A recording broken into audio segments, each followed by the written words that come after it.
All right, guys, I am back today to talk about another Oscar nominated film. I'm still continuing my journey to try to watch as many movies that were nominated for Academy Awards as possible. And the film I'm going to be discussing today was nominated for Best Animated Feature Film. And it was a movie that I knew very little about going into, other than it was an animated movie about a dog and a robot, and that there is no dialogue in the film whatsoever. And that was really intriguing to me. And so I decided to jump into this one with an open mind and check it out. And the movie I'm going to be discussing with you today is Robot Dreams. Robot Dreams is directed by Pablo Berger. Dog lives in Manhattan and he's tired of being alone. One day he decides to build himself a robot, a companion. Their friendship blossoms until they become inseparable. To the rhythm of 80s New York City, one summer night, Dog, with great sadness, is forced to abandon Robot at the beach. Will they ever meet again? So as I said, I knew nothing about this movie going in other than it was an animated movie about a dog and a robot, and that there was no dialogue in the film. And I absolutely adored this movie. I thought it was beautiful. I thought the animation was incredible. I thought the overall message of the movie was incredibly impactful. And I did not expect an animated film about a robot and a dog to make me cry as much as this one did, but it made me cry quite a bit, and I'm excited to tell you about it today. So the plot description really covers the basis well. At the beginning of the film, we're introduced to Dog. He's living in his apartment. He's playing Atari by himself at the beginning, so that it kind of shows what time period it's going to be in. And he's in his apartment. He warms himself up a banquet mac and cheese, and he looks across the street at this couple in their apartment, and you can tell that he's just lonely and he feels terrible. And he's watching TV, and an ad comes up for a robot companion, and it says you call in, get the robot, build it, and you can build yourself a friend. So he does. The robot gets delivered. He builds the robot, and the two start going on adventures together, and they become completely and totally inseparable. And one day they go to the beach together, and they're lying on the beach, and they fall asleep in the sand. And when they wake up, Robot cannot move, and he can't get up, he can't stand, and he's too heavy for Dog to carry. So Dog decides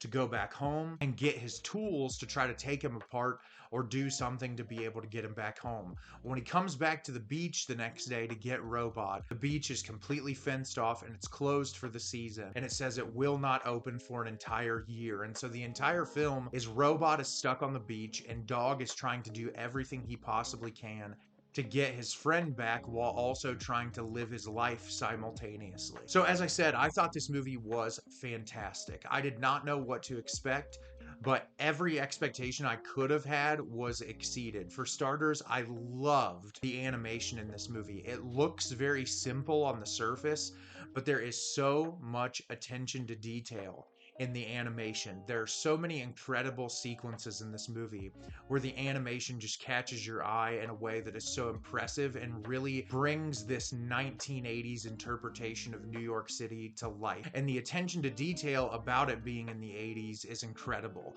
All the little things that they put into it really captures the time period perfectly. I loved the fact that this had no dialogue. You never know what to expect with something like that. And I say there's no dialogue, but there's like sounds and like gestures that the characters make towards one another. And there's so much power and emotion in stripping the dialogue away and having everything be through a glance or through a gesture, comparatively to long expositional bouts of dialogue. And I think the fact that the animators chose that approach is really awesome, and it's very different. It's unlike anything I've seen in quite some time, which is something I appreciate. And I loved the message of this movie. I think, I've talked about this before, but in the society we live in now, with social media and technology being where it's at, we have the capability to be the most connected that we've ever been in our entire lives, and we aren't. I feel like people can put themselves completely and totally online and still feel completely isolated and alone. And it's just a product of the times we live in. And to see a movie that took place in the 1980s, where obviously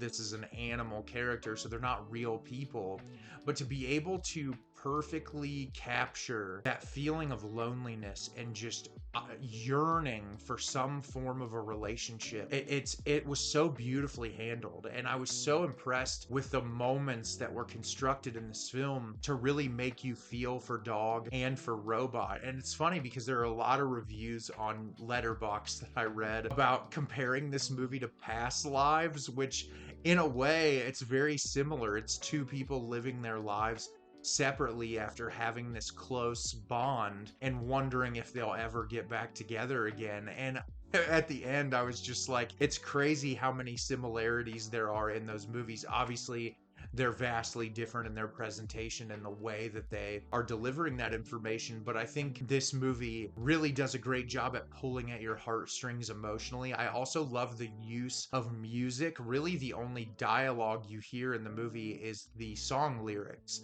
which I think is really incredible. The choices of music and where they decide to place the music in specific scenes, and how much one of the songs plays into the overall message and the emotional punch of the movie is really impressive to me, and I loved that so much about it. The cool part about the world they live in is there's all different kinds of animals that live there, and I think the attention to detail of like where the animals were placed in certain sequences, what they were doing, and how they were interacting with the environment was just such a unique world and something you don't see very often. And I really like how the plot was structured. It's very different with when Robot gets stranded in the set of circumstances that happen to him and the set of circumstances that happen to Dog. All of them feel really naturalistic, and I loved it. I was just completely immersed for the hour-and-a-half runtime. And it's sad that this is the year that this is nominated for Best Animated Movie, because